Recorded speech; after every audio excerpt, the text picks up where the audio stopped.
Good morning, everybody. Amazing weekend in the Wairarapa. Fantastic sun. Feels like summer's here, although it's still spring. But it's going to be a very hot summer by the vibe that we were getting on the weekend. I just wanted to draw to your attention a couple of things. Now, you will have heard, if you've been paying attention at all over the last 18 months, this constant sort of repetition around that we need 12,000 more aged residential care beds in New Zealand to manage the wave of New Zealand seniors that are coming, and the percentage of them, the 25 to 28% of over 85-year-olds that will need residential care in this country. Now, I mean, 12,000 beds, it doesn't sound like a lot, or maybe it does to you for a small country, but this is a headline that was in Australia. It's an article that was written by Tom Simonson, who is my sort of counterpart with Ageing Australia. And it says here, we need 10,000 new aged care beds every year. We provided 800 last year. So they need 10,000 every year, up to what level, I'm still not 100% sure. But one of the reasons they need them is because similar as what is happening here in New Zealand, is we've got older New Zealanders who could be discharged from hospital, but don't have anywhere to go because there aren't the aged residential care beds available, and because they need more support than what can be provided at home. But the interesting bit, this is the other bit. He says here, not everyone classified as ready for discharge can move into an aged care home. Some still need hospital level clinical care that no home can safely provide, an inconvenient truth that many in the health system prefer to gloss over.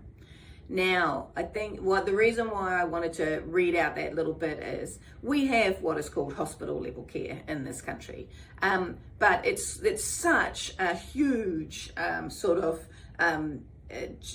difference between what is low level hospital level care and what is at the very high level of hospital level care that our members are being asked to look after, and the price is the same. So regardless of whether it's at low level or the extreme high end, the price is the same. And a situation that is developing, and it's developing around most of New Zealand, is that and it'll get worse as we get to 2028 and suddenly things start to really kick off, because there's a graph that I might see if I can put up in the comments that when we get to 2028, boom, suddenly the over 65 sort of cohort really takes off. So what's happening is, in the places where there are wait lists for residential care, and those wait lists are growing, our members are now being able to pick and choose, ultimately. And the reality is that because of the price being paid, which has no connection at all to the actual cost of the amount of care that the individual needs, they are in many cases selecting not to take the most complicated cases because they're not hospitals. And I think that's probably the other bit that we need to recognise, is that aged residential care were never set up to be mini hospitals. They were set up to look after, older New Zealanders who needed some level of physical care. But they were never meant to be mini hospitals. And if the future that we want is that they tend to be recovery spaces for those who have had acute services inside our mainstream hospitals, inside actual hospitals, then there's going to need to be a really strong transition process around, and an infrastructure fund, and a change to the funding model, and recognition that that delivery model comes with its own staffing challenges and other challenges as well, workforce challenges. So it's an interesting space that we're in, and we need to get on it. It is achievable, it is solvable, but again, we need to get on it. And I guess that's the hope that many of us have for the Ministerial Advisory Group that has been put together by Minister Brown and Minister Costello.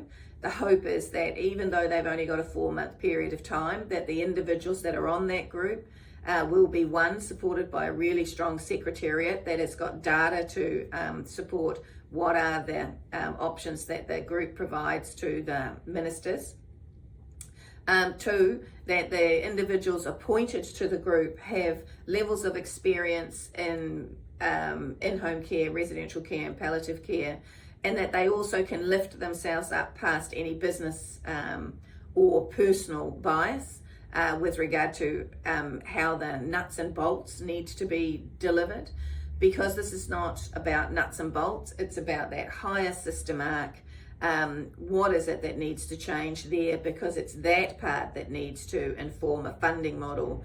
And a business will deliver a business. It can be incentivized in different ways, but ultimately the nuts and bolts, because you're dealing with humans, should remain the nuts and bolts of the business. But I guess that's what we're hoping for, because the window is very, very, very small now. See ya.